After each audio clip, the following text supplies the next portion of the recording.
ಕುತೂಹಲ ಮೂಡಿಸಿದೆ ಶಾಸಕ ಸುನಿಲ್ ಕುಮಾರ್ ಮಾತು. ಉಳಿದ 2.5 ವರ್ಷದವರೆಗೆ ನೀವೇ ಸಿಎಂ ಆಗಿರ್ತೀರಾ ಸರ್ ಅಂತ ಇವತ್ತು ಪ್ರಶ್ನೆಯನ್ನ ಮಾಡಿದ್ದಾರೆ ವಿಧಾನಸಭೆಯಲ್ಲಿ. ಕಾರ್ಕಳ ವಿಧಾನಸಭಾ ಕ್ಷೇತ್ರದ ಬಿಜೆಪಿ ಶಾಸಕ ಸುನಿಲ್ ಕುಮಾರ್ ನೀವೇ ಇನ್ನು 2.5 ವರ್ಷ ಸಿಎಂ ಆಗಿರ್ತೀರಾ ಸರ್ ಅಂತ ನಯವಾಗಿ ಕೇಳಿದ್ದಾರೆ. 5 ವರ್ಷ ನೀವೇ ಸಿಎಂ ಆಗಿರ್ಬೇಕು ಅನ್ನೋದು ನಮಗೂ ಕೂಡ ಆಸೆ ಇದೆ ಸರ್ ಅಂತ ನಯವಾಗಿಯೇ ಚುಚ್ಚಿದ್ದಾರೆ ಸುನಿಲ್ ಕುಮಾರ್.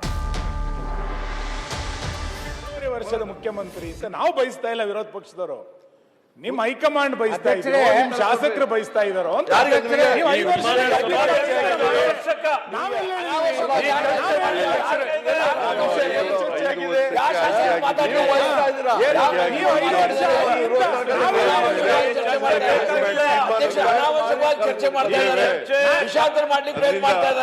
ಅಧ್ಯಕ್ಷರೇ, ನಾನು ಅವ್ರಿಗೆಲ್ಲ ಉತ್ತರ ಕೊಡಕ್ ಹೋಗಲ್ಲ.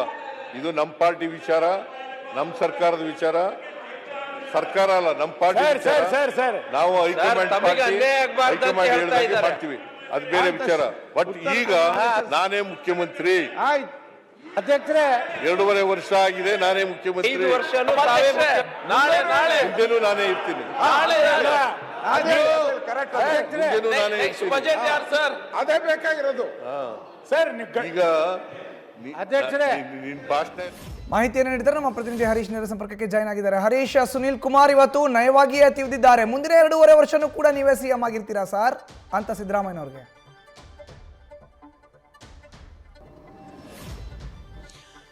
ಬಹಳ ಮುಖ್ಯವಾಗಿರುವಂಥದ್ದು, ಬಿಜೆಪಿಯ ಮಾಜಿ ಸಚಿವರು ಆಗಿರುವಂತಹ ಸುನಿಲ್ ಕುಮಾರ್ ಇವತ್ತು ಸದನದಲ್ಲಿ ಸಿಎಂ ಸಿದ್ದರಾಮಯ್ಯ ಅವರು ಪರವಾಗಿ ಭರ್ಜರಿ ಬ್ಯಾಟಿಂಗ್ ಮಾಡಿದ್ದಾರೆ ಅಂತ ಅನಿಸಿದ್ರು ಕೂಡ ಅವರು ರಾಜಕೀಯ ಲೆಕ್ಕಾಚಾರದಲ್ಲಿ ಆ ಒಂದು ಹೇಳಿಕೆಯನ್ನು ಕೊಟ್ರ ಅನ್ನುವಂಥದ್ದು ಕೂಡ ಗೊತ್ತಾಗ್ತಿದೆ. ಅಂದ್ರೆ ಸಿಎಂ ಸಿದ್ದರಾಮಯ್ಯ ನೀವು ಯೋಜನೆಗಳನ್ನ ಅನುಷ್ಠಾನಗೊಳಿಸಬೇಕು ಅಂದ್ರೆ ಮುಂದಿನ ಅವಧಿಗೂ ನೀವೇ ಇರಬೇಕು 5 ವರ್ಷಗಳ ಕಾಲ, ಹಂಗಾಗಿ ನಾನು ಆ ಮಾತನ್ನು ಹೇಳ್ತಿದ್ದೇನೆ ಅನ್ನುವಂಥ ನಿಟ್ಟಿನಲ್ಲಿ ಕೂಡ ಅವರು ಹೇಳಿರುವಂಥದ್ದು.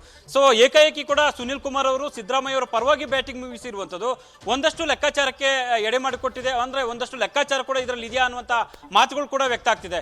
ಈಗಾಗಲೇ ಕೂಡ ಬಿಜೆಪಿಯ ಪ್ರಮುಖ ನಾಯಕರು ಆಗಿರುವಂತಹ ಸುನಿಲ್ ಕುಮಾರ್ ಅವರು ಭವಿಷ್ಯದ ಹಿಂದುಳಿದ ವರ್ಗಗಳ ನಾಯಕರು ಕೂಡ ಆಗುವಂತ ಸಾಧ್ಯತೆ ದಟ್ಟವಾಗಿದೆ.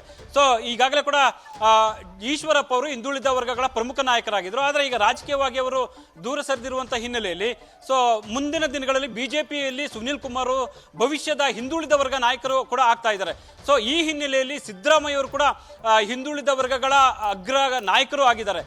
ಈ ಹಿನ್ನೆಲೆಯಲ್ಲಿ ಸಿದ್ದರಾಮಯ್ಯ ಅವರ ಪರವಾಗಿ ಬ್ಯಾಟಿಂಗ್ ಬೀಸುವ ಮೂಲಕ ಒಂದಷ್ಟು ಲೆಕ್ಕಾಚಾರ ಇದೆಯಾ ಅನ್ನುವಂಥ ಮಾತುಗಳು ಕೂಡ ಕೇಳಿ ಬರ್ತಾ ಇರುವುದು. ಆದರೆ ಇದು ರಾಜಕೀಯ ಲಾಭದ ಲೆಕ್ಕಾಚಾರದಲ್ಲಿ ಅಥವಾ ಕಾಂಗ್ರೆಸ್ನಲ್ಲಿನ ಗೊಂದಲದ ಲಾಭ ಪಡೆಯುವಂಥ ಲೆಕ್ಕಾಚಾರದಲ್ಲಿ ಈ ರೀತಿಯ ಮಾತನಾಡಿದ್ರು, ಅಥವಾ ಹಿಂದುಳಿದ ವರ್ಗಗಳ ನಾಯಕರಾಗಿರುವಂಥ ಸಿದ್ದರಾಮಯ್ಯ ಅವರ ಪರವಾಗಿ ಹೇಳಿಕೆ ಕೊಡುವ ಮೂಲಕ ಒಂದಷ್ಟು ಸಿಂಪತಿ ಅನ್ನುವಂಥದ್ದು ಲೆಕ್ಕಾಚಾರ ಇದೆಯಾ ಅನ್ನುವಂಥ ಮಾತುಕತೆಗಳು ಕೂಡ ಈಗ ವ್ಯಕ್ತ ಆಗ್ತಿರೋದು. ಆದರೆ ಒಟ್ಟಾರೆ ಇವತ್ತು ಸುನಿಲ್ ಕುಮಾರ್ ಅವರು ನೀವು ಕೂಡ 5 ವರ್ಷ ಇರಬೇಕು ಸರ್, ನಾವು ಅದನ್ನು ಬಯಸ್ತೀವಿ ಎನ್ನುವಂಥ ಹೇಳಿಕೆ ಏನಿದೆ ಅದು ಸಹಜವಾಗಿ ಕೂಡ ಬೇರೆ ಬೇರೆ ರೀತಿಯಲ್ಲಿ ಚರ್ಚೆ ಆಗ್ತಿದೆ. ಆದರೆ ಇದು ರಾಜಕೀಯ ಲಾಭ ಪಡೆಯುವಂಥದ್ದು ಅಥವಾ ಕಾಂಗ್ರೆಸ್ನಲ್ಲಿ ಗೊಂದಲ ಸೃಷ್ಟಿ ಮಾಡುವಂಥ ಲೆಕ್ಕಾಚಾರದಲ್ಲ, ಅಥವಾ ಹಿಂದುಳಿದ ವರ್ಗಗಳ ನಾಯಕರಾಗಿ ಹೊರಹೊಮ್ಮುವಂಥ ಲೆಕ್ಕಾಚಾರದಲ್ಲಿ ಈ ರೀತಿಯ ಒಂದು ಮಾತನಾಡಿದ್ರ ಅನ್ನುವಂಥದ್ದು ಕೂಡ ಈಗ ಸದ್ಯಕ್ಕೆ ಕುತೂಹಲಕ್ಕೆ ಎಡೆ ಮಾಡಿಕೊಟ್ಟಿರುವಂಥದ್ದು ಮಧುಸೂದನ್. ಧನ್ಯವಾದ ಹರೀಶ್ ನಿಮ್ಮ ಮಾಹಿತಿಗೆ. ನ್ಯೂಸ್ ಫಸ್ಟ್ ನಿರ್ಭೀತಿಯಿಂದ ನಿಮ್ಮ ಪರವಾಗಿ.